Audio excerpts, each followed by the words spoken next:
throughout your whole career at Amazon, it appears to me like you paid yourself about $80,000 a year in total.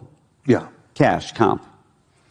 And never took additional equity in the company the entire time. No, I never did. And I asked the comp committee of the board not to give me any comp. And my view was, I was a founder. I already owned a significant amount of the company, and I just didn't feel good about taking more. I felt I had plenty of incentive. It was, I owned, more than 10% of the company, more earlier, before it was diluted by various things, more than 20% of the company. And I just felt, how could I possibly need more incentive than owning such a, most founders own big chunks of the company. They don't really need, they're more like owner operators. The way they increase their wealth is not by getting more equity. They just want to make the equity they have more valuable. And so I just would have felt icky about it. And I'm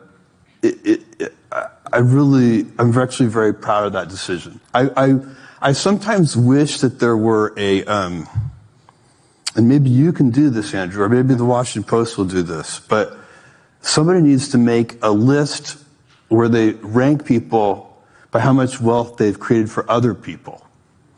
And so instead of the Forbes list, it ranks you by your own wealth. So, Amazon's market cap is $2.3 trillion today. I own about, 200 billion-ish of it. So if you take the 2.3 billion and subtract out the piece I kept for myself, then I've created something like 2.1 trillion of wealth for other people. That should put me pretty high on some kind of list. And that's a better list. How much wealth have you created for other people? Right. People like Jensen at NVIDIA, he's going to be very high on that list. And that would be a pretty cool list. Somebody should do that list. I think that is a very cool list.